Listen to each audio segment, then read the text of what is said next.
అందరికీ అందుబాటు ధరలో ఉంచేందుకు గాను మిర్యాలగూడ పట్టణంలో శాండ్ బజార్ ఏర్పాటు చేసినట్లు రాష్ట్ర mineral development corporation MD Bhavesh Mishra అన్నారు. శాండ్ బజార్ ఏర్పాటు వల్ల ఇసుక అక్రమ రవాణాను అరికట్టవచ్చని చెప్పారు.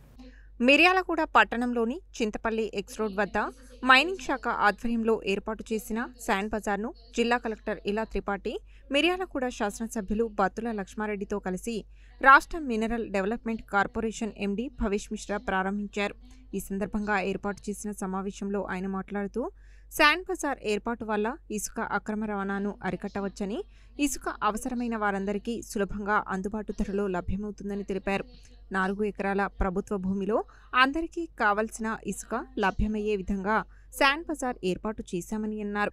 సామాన్యులకు ఇసుక అందుబాటులో ఉండాలన్న ఉద్దేశంతో టన్ను 1250 రూపాయలకు ఇచ్చే విధంగా ఏర్పాటు చేశామని ఆయన చెప్పారు. ఈ శాండ్ బజార్ ద్వారా అందించే ఇసుకను నామమాత్రపు ధరకు అందించడం జరుగుతుందని, ఎలాంటి ట్యాక్స్ ఇతర ఖర్చులు ఉండవని తెలిపారు. దూరాన్ని బట్టి ఇసుక ధర ఉంటుందని అన్నారు. వంగమర్తి నుండి వచ్చే వాహనాలపై గట్టి నిఘా పెడతామని చెప్పారు.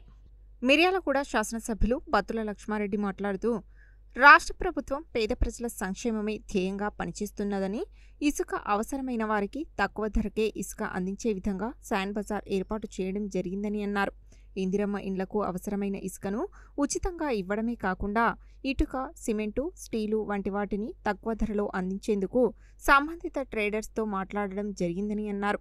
జిల్లా కలెక్టర్ ఇలా త్రిపాఠి మాట్లాడుతూ, మిర్యాలగూడ ప్రాంతంలో ఇసుక రీచులు లేనందున శాండ్ బజార్ ఏర్పాటు చేయడం జరిగిందని అన్నారు. అవసరం ఉన్న ప్రజలు, ప్రభుత్వ శాఖలు ఈ శాండ్ బజార్ను సద్వినియోగం చేసుకోవాలని కోరారు. భవిష్యత్తులో మిర్యాలగూడ శాండ్ బజార్ ద్వారా ఇసుక సరఫరాను పెంచితే సిబ్బంది ఎక్కువ అవసరమవుతారని, అందువల్ల ఎక్కువ మంది సిబ్బందిని కేటాయించి అందుకు అనుమతి ఇవ్వాలని రాష్ట్ర మినరల్ డెవలప్మెంట్ కార్పొరేషన్ ఎండీని కోరారు.